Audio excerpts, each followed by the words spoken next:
మీ పిల్లలు ఇంటర్మీడియట్ మరియు ఎంసెట్ చదువుతూ సబ్జెక్ట్స్ లో కన్ఫ్యూజ్ అవుతున్నారా? కాన్ఫిడెన్స్ లెవెల్ తక్కువగా ఉందా? రిపీటెడ్ మిస్టేక్స్ చేస్తున్నారా? అయితే మీకోసమే ఉంది Rise app. 1 lakh question bank, performance analysis, online classes by experts, ఇంకా మరెన్నో ఫీచర్స్ తో మీ ముందుకొచ్చింది Rise the perfect guide. Description లో ఉన్న లింకును ఉపయోగించి సబ్స్క్రైబ్ అవ్వండి. కాపాడుకుంటుంది ఒక కార్మికులే. కార్మికులు అనే మాట ఇక్కడ కూడా మొహమాటం లేదు. ఈరోజు రాష్ట్ర ప్రభుత్వం తరఫున కూడా ఇది ప్రజల ప్రభుత్వం, ప్రజల పాలన. ఈ ఆర్టీసీ సంస్థను కాపాడుకోవడానికి కావచ్చు, సంస్థ ఎదగడానికి కారకులైనటువంటి కార్మికులందరి సంక్షేమం మా ప్రథమ లక్ష్యం అనే మాట కూడా ఈ సందర్భంగా మనం చేస్తున్న ప్రభుత్వంది. ముఖ్యమంత్రిగా ప్రత్యేకించి మాట చెప్పమన్నారు. కార్మికుల సంక్షేమం కావచ్చు, ప్రయాణికుల సౌకర్యం కావచ్చు, ఆర్టీసీ పరిరక్షణ, ఈ 3 అంశాలకు సంబంధించి భవిష్యత్తు కార్యాచరణ ఆర్టీసీని ముందుకు తీసుకుపోయే కార్యక్రమం జరుగుతుంది. నిన్ననే ఆర్టీసీ సంస్థను అందరి హెచ్ఓడితోటి ఎండి గారి సమక్షంలో మరి ట్రాన్స్పోర్ట్ సెక్రటరీ శ్రీనివాసరాజు గారు కావచ్చు, మిగతా అధికారులందరూ రివ్యూ చేయడం జరిగింది. గత ప్రభుత్వాల వారసత్వంగా వచ్చినటువంటి కొన్ని అంశాలను మరి వాటిని అధిగమించడానికి సమయం పట్టినప్పటికీ కూడా అందులో కొన్ని కార్మిక సంక్షేమానికి సంబంధించిన నిర్ణయాలు, గతంలో చెల్లించాల్సినటువంటి బకాయిలు, వాటిని కూడా వీలైనంత వరకు అంటే ఆఖరి ప్రావిడెంట్ ఫండ్ తో పాటుగా మీ యొక్క సెస్కి సంబంధించినటువంటి సిసిఎస్ కు సంబంధించినటువంటి బకాయిలన్నింటినీ కూడా విడతల వారీగా కాకుండా ఎంత వీలైతే తొందరగా మీకు పేమెంట్ చేయాలనేటువంటి ఒక దృఢ సంకల్పంతో ప్రభుత్వం ఉందనే మాట కూడా ఈ సందర్భంగా మనగేస్తున్నా. మీ అందరూ కూడా కోరుతా ఉన్నా, సంస్థ తరఫున, ప్రభుత్వం తరఫున ఇంకా ఇప్పటికే మీరు ఒక నిబద్ధతతో పనిచేస్తూ ఉన్నారు.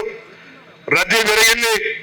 గతంలో 40, 50, 60% ఉన్న ఆక్యుపెన్సీ 100% దాటిపోతా ఉన్నది. కాబట్టి వాళ్ళ యొక్క మన మర్యాద ఆర్టీసీ సంస్థ తరఫున ప్రయాణికులకు ఇచ్చే మర్యాద కావచ్చు, ఆర్టీసీ సంస్థలో ఉన్నటువంటి 364 బస్ స్టేషన్ల లోపల ప్రయాణికులకు సంబంధించినటువంటి సౌకర్యాలు, పరిశుభ్రతకు సంబంధించి కూడా నిన్న రివ్యూలో చర్చ చేయడం జరిగింది.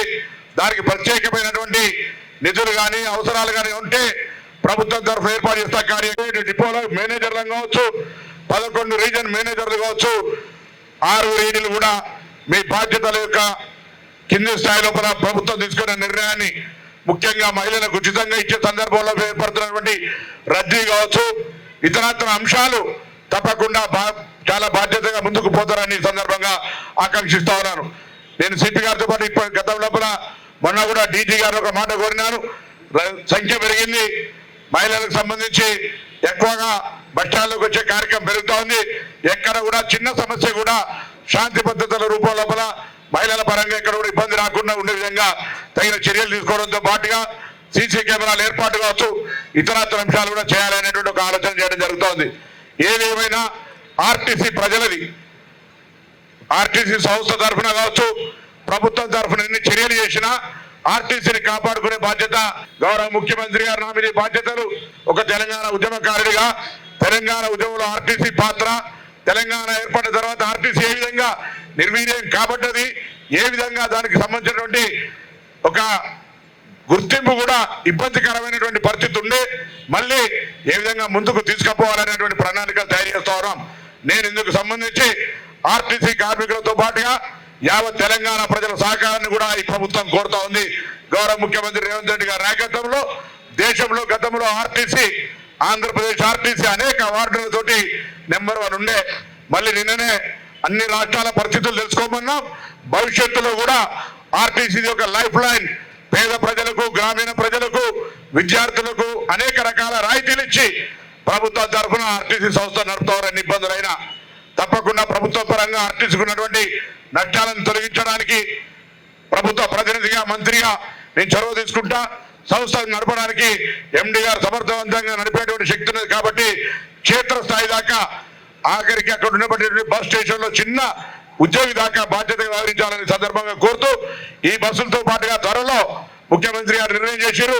వారి చేతుల మీదుగా 1000 కాలుష్య రహిత నిర్మూలనకు సంబంధించి ఒక 1000 ఎలక్ట్రికల్ బస్సులు కూడా త్వరలో ప్రొక్యూర్ చేసుకోవాలని ముఖ్యమంత్రి గారు నిర్ణయం చేశారు. వాటిని కూడా వీలైనంత త్వరలో ప్రొక్యూర్ చేసి ప్రజల సౌకర్యార్థం మరి రవాణా కార్యక్రమం ప్రారంభం చేస్తారనే మాట మనం చేస్తూ మరొకసారి ఈ వేదిక ద్వారా ఆర్టీసీ కార్మికుల సంక్షేమం, ఆర్టీసీ పరిరక్షణ, ఆర్టీసీ ప్రయాణికుల సౌకర్యానికి సంబంధించి ఎక్కడ కూడా కాంప్రమైజ్ కాదు. తప్పకుండా ఈ ప్రభుత్వ ఉద్దేశం అదే మాట మరొకసారి మనం చేస్తూ భవిష్యత్తులో ఆర్టీసీకి సంబంధించిన అన్ని అంశాలకు ప్రజలు సహకరించాలని కోరుతూ ముఖ్యంగా ఈ ప్రభుత్వం నిర్ణయం తీసుకొని అది రవాణా శాఖకు సంబంధించినటువంటి 6 గ్యారంటీల్లో మహిళలు ఉచితంగా ప్రయాణం చేసేటువంటి దాని స్పందన చూసిన తర్వాత ప్రతి గల్లికి వాడకు మానవుల్లో ఏ విధంగా నరాలు ఉంటాయో ప్రతి మన బాడీలో ఎక్కడైతే నరం లేకుండా ఉండదో ఇలా ప్రతి గ్రామానికి సంబంధించి ఆర్టీసీ బస్సు అందులో ప్రభుత్వ పథకం మహిళలు ఉచితంగా వాడుకునేటువంటి ఒక సౌకర్యం ఉందంటే ఇది చాలా పెద్ద ఎత్తున స్పందన ఉంది.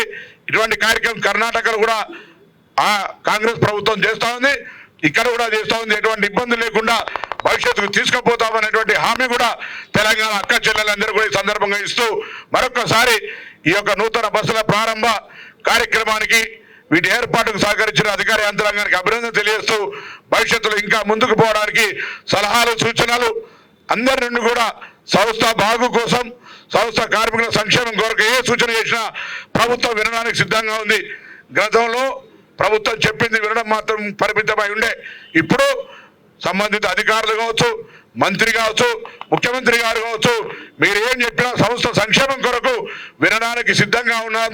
ఈ మార్పు మీరు కోరుకున్న మార్పే కాబట్టి ఆ మార్పుకు అనుగుణంగా భవిష్యత్తు కార్యాచరణ పరిపాలన కొనసాగుతుందని మరొకసారి మనవిస్తూ మీ అందరికీ సందర్భంగా శుభాకాంక్షలు, ధన్యవాదాలు, నమస్కారం చెప్తూ ముగిస్తా ఉన్నాను అని కోరుతున్నాను.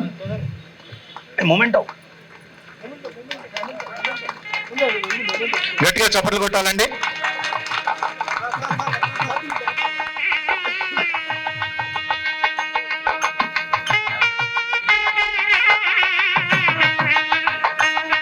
అదేవిధంగా జిహెచ్ఎంసి మేయర్ గద్వాల విజయలక్ష్మి గారిని కూడా సన్మానం చేయవలసిందిగా ఎండి గారిని కోరుతున్నాను.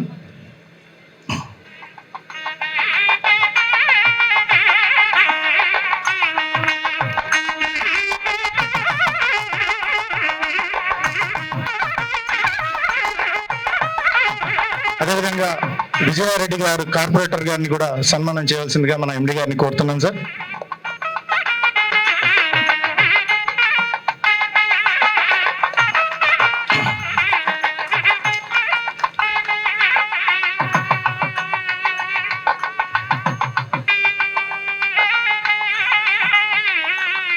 మన సిపి శ్రీనివాస్ రెడ్డి గారిని సన్మానించవలసిందిగా ఎండి గారిని కోరుతున్నాను.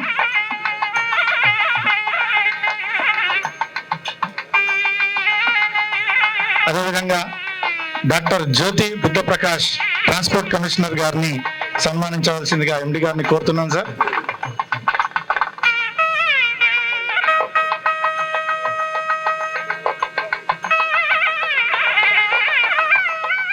డిసిపి శరత్ చంద్ర పవార్ గారిని సన్మానించవలసిందిగా ఎండి గారిని కోరు.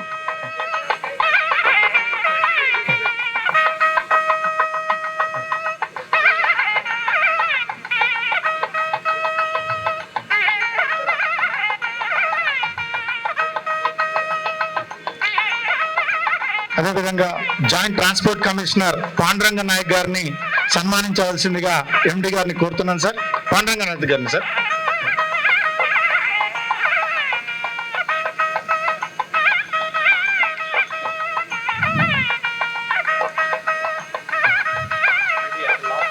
మనకు బ్యాంకింగ్ కి హెల్ప్ చేస్తున్నటువంటి ఎస్బీఐ డీజీఎం శ్రీమతి విజయ నాగేంద్ర గారిని సన్మానించవలసిందిగా కోరుతున్నాను సార్. గట్టిగా చెప్పలు పెట్టాలండి. అదేవిధంగా ఎన్విఆర్ శాస్త్రి రిలేషన్షిప్ మేనేజర్ గారిని కూడా సన్మానించవలసిందిగా ఎండి గారిని కోరుతున్నాను సార్.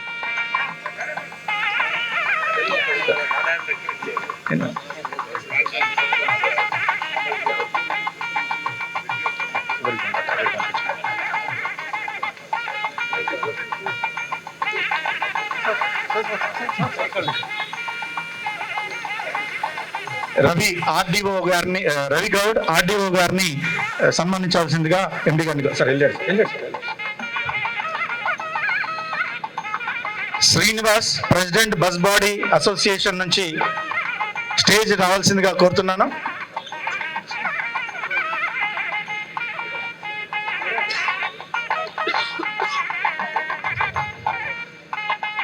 శ్రీనివాసన్ వారిని బస్ బాడీ బిల్డర్స్ అసోసియేషన్.